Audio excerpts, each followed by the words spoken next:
The darkness of the wilderness holds secrets that most of us will never uncover.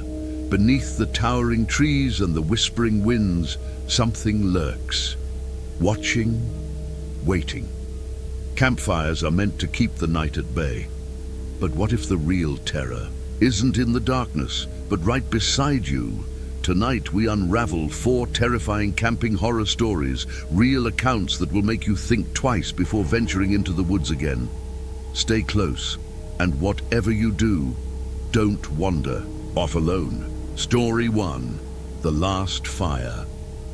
The forest stretched dense and endless, a sea of dark trunks and twisted branches that seemed to move in the dim light.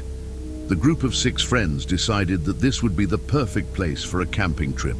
Far from the city, far from civilization, where only the moon and the wind would witness their presence. They arrived at dusk, carrying heavy backpacks and lanterns that would soon be their only source of light. The sky was already tinged with red when they pitched their tents in a clearing next to a small lake. The waters were still, reflecting the world with distorted precision, as if the liquid surface separated 2 distinct realities. Night fell quickly. The warmth of the fire contrasted with the unexpected cold that gripped the forest. The wind carried a strange smell, a damp, sweet odor that no one could identify.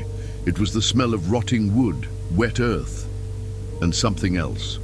Something deeper, more rooted in the very essence of that place. The first signs appeared as an invisible nuisance. The silence, once welcoming, became oppressive. The sound of crickets ceased. No birds sang. Only the crackle of burning wood filled the darkness. Then came the noises. At first, they sounded like light footsteps on dry leaves moving around the camp. Small clicks, as if someone or something was hiding among the trees, watching. No one commented on it, but everyone felt the same thing, the feeling that they were not alone. The first disappearance happened almost subtly. Lucas, the most adventurous of the group, moved away from the fire to fetch more wood. The light from the fire barely illuminated a few meters around, and beyond that, there was only darkness. Time passed. He didn't come back. His friends called out for him, but there was no answer. They took lanterns and followed the trail he had left on, but the forest looked different now. The trunks seemed closer together, as if they formed a living labyrinth, preventing them from finding their way. When they finally found signs of Lucas, there was no hope. His flashlight was lying on the ground, still lit, illuminating a trail of footprints that had been abruptly interrupted, as if he had simply vanished into thin air. But that's not what had happened. There were marks on the trees, deep marks, made by something with sharp claws, something that shouldn't have been there. Panic gripped the group. They ran back to camp, trying to convince themselves that Lucas was playing a trick, but deep down, they all knew it wasn't a joke. Then came the smell. It was rotten, an unbearable stench that stuck to the skin and the air, making the simple act of breathing a torture. The wind brought with it a sound, a slow rustling among the branches, accompanied by a low, guttural moan. It wasn't an animal. It wasn't human. The creature emerged from the darkness. It was tall, cadaverous, with elongated limbs and a face that looked human, but wasn't. Its eyes were empty, as deep as the ground. The eyes were empty, as deep as endless holes. The skin was pale and taut, seemingly attached to a body that should have been dead a long time ago. The Wendigo. The name exploded in the mind of one of the campers, a reminder of an ancient legend about hungry spirits who inhabited remote forests. Creatures cursed with an insatiable hunger for human flesh. The survivors ran. The Wendigo didn't chase them like an ordinary predator. It moved erratically between the trees, disappearing and reappearing in impossible places. Sometimes it was far away. Other times it seemed to be only a few steps away. One more of them disappeared on the run. Mariana was pulled back, her scream cutting through the silence of the forest before abruptly ceasing. When they looked back, there was nothing but darkness. The clearing seemed further and further away, as if the forest was swallowing them up. But then they saw the road. The remaining three ran without looking back, without hesitation. The Wendigo stood at the edge of the forest, watching. His gaze showed neither fury nor anger, just hunger. They escaped. But they were never the same. Again, and on the quietest nights, they could still smell the rot, as if the creature's hunger had never ceased, as if somehow it had never let them go.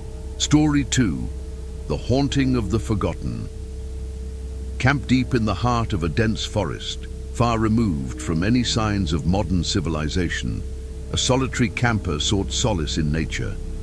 The campsite was secluded, hidden beneath a canopy of ancient trees, whose gnarled branches whispered secrets of a time long past.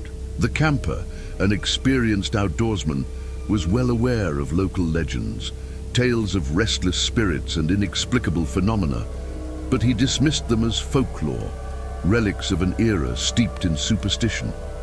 The thought of supernatural forces lurking in the woods was nothing more than an old wives' tale to him, a way for locals to keep trespassers away from their cherished wilderness.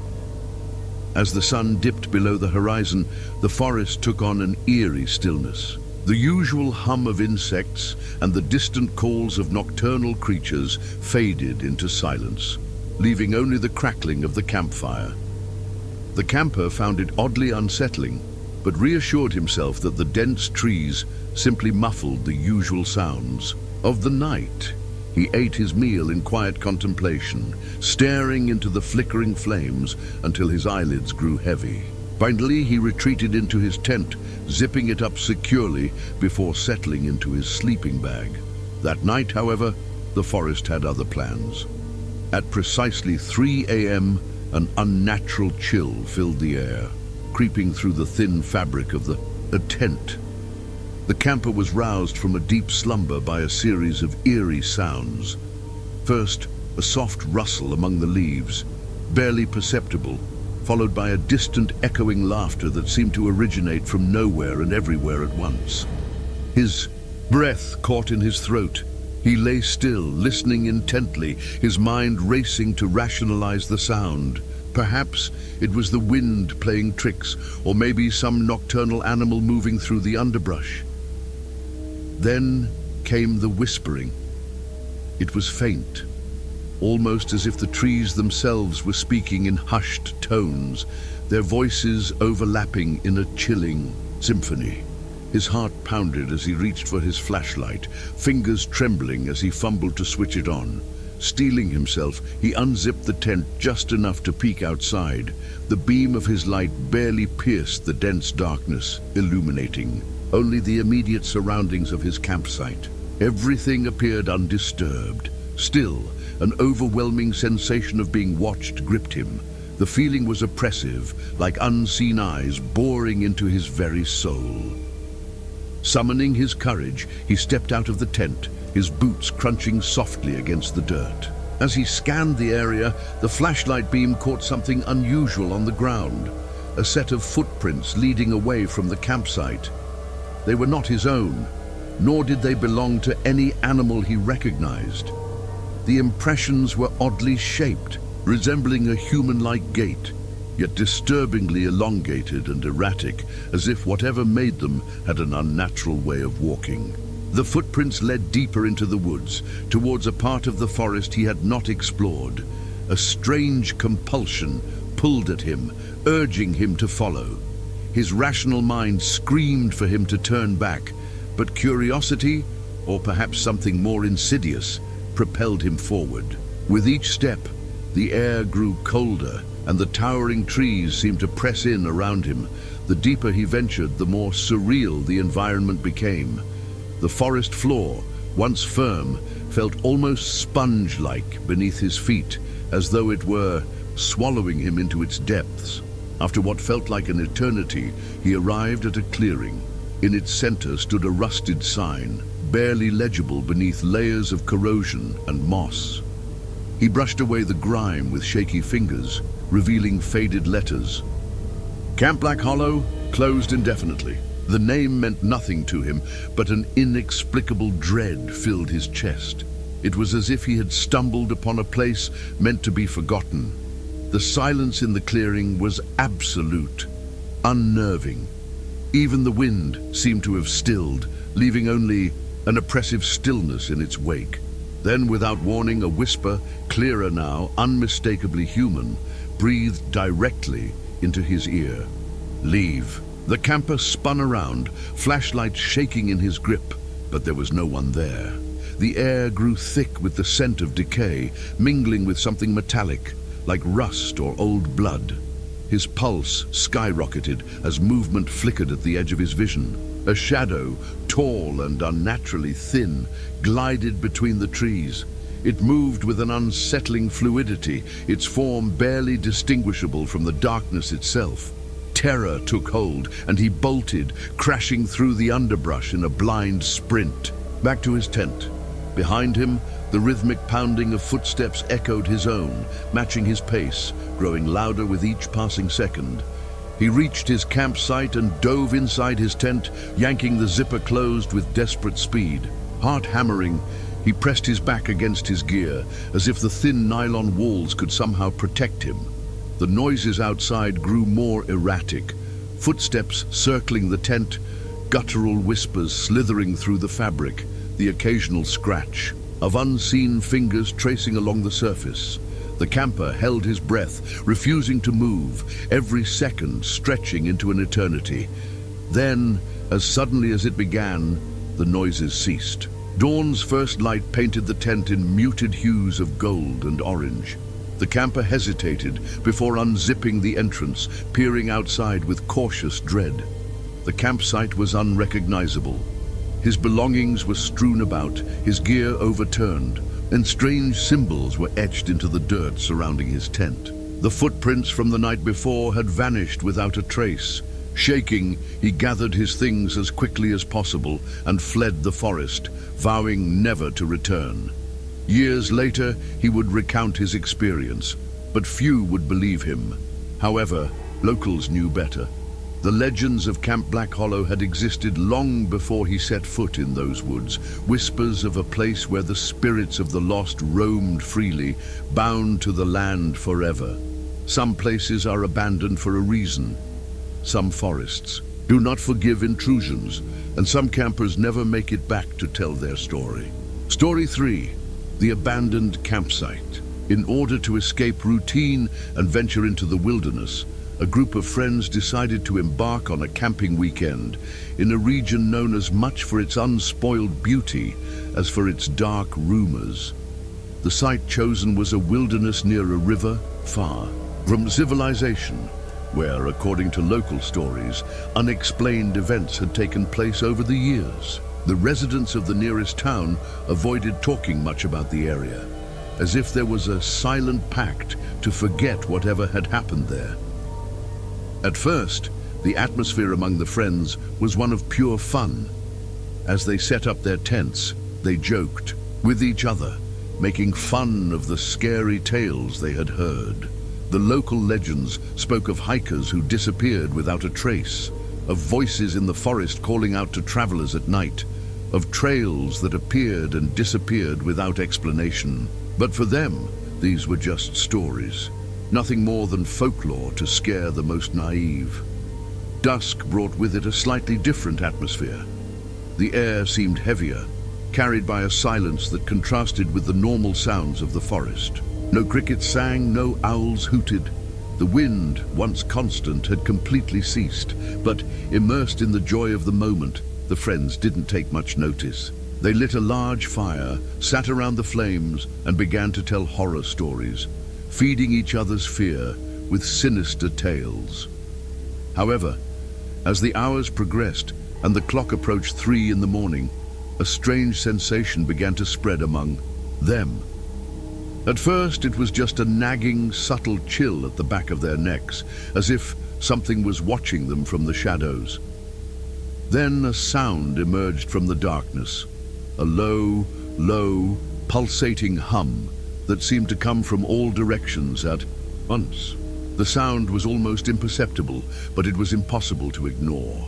It was like a distant generator noise or the rhythmic sound of a pulse, a heart beating in the ground itself. Discomfort gripped the group.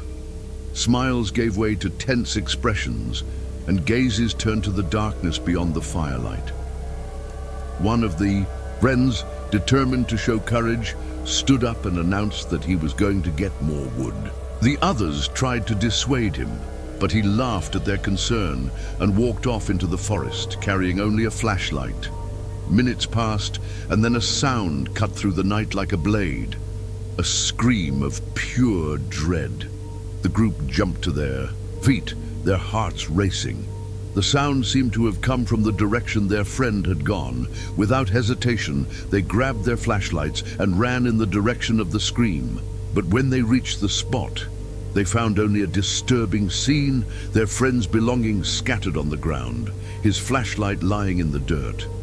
His tracks led into the dense forest, but suddenly disappeared, as if he had simply been erased from existence. Despair gripped the group. They called out for their friend, but their voices seemed to get lost in the suffocating darkness. No sound came back, only the distant echo of the rushing river water. They decided to split up and look around, but soon realized that something was wrong. The paths they had followed to get there seemed to have changed. Trees that had once been on the right were now on the left. Trails they had left behind had disappeared completely. It was as if the very space around them was bending and transforming. When they got back to the camp, they found everything upended. The tents were torn, objects thrown on the ground. In the middle of the clearing, marks had been traced in the soil, strange, unknown symbols, as if someone or something had left a warning. But who had done it? None of them had been gone long enough for someone else to have invaded the camp unnoticed. Fear began to turn into panic. The night seemed more and more oppressive, the surrounding forest denser and more suffocating. Then came another sound, a whisper, faint, almost imperceptible, but unmistakable. Distorted words carried on the wind. The group huddled close to the fire, trying to find some rational explanation, but each of them felt the same. They were not alone. The low humming returned, accompanied by a new noise, a constant knocking, as if something were hitting wood over and over again. Knock, knock. The sound came from inside the forest, and every minute it seemed to get closer. Fear turned to sheer terror when one of the friends with wide eyes pointed to something on the edge of the camp. Something was moving among the trees. It wasn't possible to discern an exact shape, but it was there, a shadow, darker than the night itself, a humanoid outline that seemed to merge with the darkness around it. It didn't move like a normal person. Its movements were erratic, as if it were trying to decide whether to move forward or wait. His friends didn't wait to find out. They grabbed what they could and fled, running in desperation through the forest. None of them dared look back. Whatever was there didn't follow. Story 4. The final darkness, isolation, was the most appealing part of the trip. The forest stretched for miles without a trace of civilization. And that was exactly what Daniel sought. A weekend away from the noise, the endless hum of the city, the artificial lights that stained the sky. He set up his camp beside a small stream, a perfect spot, serene, hidden, undisturbed. The only sounds were the gentle trickle of water and the occasional rustle of the wind through the towering pines. As night fell, an almost unnatural stillness settled over the landscape. He welcomed the solitude, letting it wrap around him like a comforting shroud. But when the clock struck 3 a.m., the forest changed. Daniel woke abruptly, though he couldn't say why. The night had become unnervingly silent. The chirping insects, the rustling leaves, even the distant hoot of an owl, all had ceased. It was as if the world had paused, holding its breath. Then he heard it. A sound, distant but distinct. A muffled, sob, raw and desperate, carried through the trees. It was close, too close. His pulse quickened as he unzipped the tent, stepping into the dense darkness. The campfire had withered to embers, barely illuminating the void beyond. He scanned the tree line, searching for the source of the sound. A few yards away, the ground was disturbed, footprints deep and erratic leading away from the site. The pattern was strange, almost inhuman, as if whoever or whatever had made them moved in an unnatural way. Compelled by equal parts fear and curiosity, Daniel followed them. The air grew heavier as he walked, thick with an almost electric charge. Shadows swayed unnaturally between the trees, their shapes twisting, elongating. He moved carefully, each step pressing into the damp earth, his breath shallow and controlled. Then, the forest opened up. A clearing he had not seen before stretched out before him. At its center stood something entirely out of place. A lone, wooden bench, old and weathered, as if forgotten by time. Something was sitting on it, his breath caught in his throat. It was barely a shape, just a darker void against the shadows. The figure was hunched forward, hands clasped together as though in prayer. It did not move, it did not breathe. Daniel took a slow step closer. The air around him shifted, pressing in as if the very forest was watching. The shape on the bench turned its head. The motion was unnatural, slow and deliberate, as if time itself had fractured around it. The thing, whatever it was, had no discernible face, only a vague, shifting mass where features should have been. And yet, he could feel its gaze piercing into him. Then it spoke, not in words, but in a sound, a low, sorrowful wail, ancient and filled with unspeakable grief. It echoed in his bones, reverberating through his skull like a forgotten memory, clawing its way to the surface. Daniel stumbled backward, his limbs sluggish, the weight of the air pressing harder against him. The figure slowly rose from the bench, its body elongating, its edges unraveling like smoke. A single, disjointed step forward. And then it was gone. The clearing fell into absolute silence, as if nothing had ever been there. But Daniel knew better. He turned and ran. The forest seemed to shift around him, the path warping, closing in. Shadows moved in the corners of his vision, whispering, laughing, calling his name. The footprints he had followed were now alongside, his own, and they were keeping pace. By the time he reached his campsite, he was gasping, his hands shaking violently as he zipped himself inside the tent. He clenched his eyes shut, refusing to look, refusing to listen, but it didn't matter, because even now he could hear it, a rhythmic sound just outside the thin fabric of his shelter. Tap, tap, tap, like fingers against the canvas. Or perhaps something breathing just beyond the veil of reality. He never truly slept again that night. By dawn, he had packed everything in haste, abandoning the campsite without once looking back. The sunlight should have brought relief, but instead, it felt hollow, as if the darkness had only retreated, watching, waiting. Years passed, and Daniel never spoke of that night. But sometimes, when the hour is late and silence grows too deep, he still hears the tapping, a reminder that some things, once seen, never truly leave you, and that in the final darkness of 3 hours a.m., the forest doesn't just listen, it remembers. The fire has burned down to embers, but the stories linger, haunting the silence of the night. If you ever find yourself deep in the woods, listen closely, because sometimes the forest listens back. If these stories sent chills down your spine, show your support by liking this video and subscribing to the channel. Your next trip to the wilderness might not be as safe as you think, and you won't want to miss what we uncover next. Until then, stay in the light.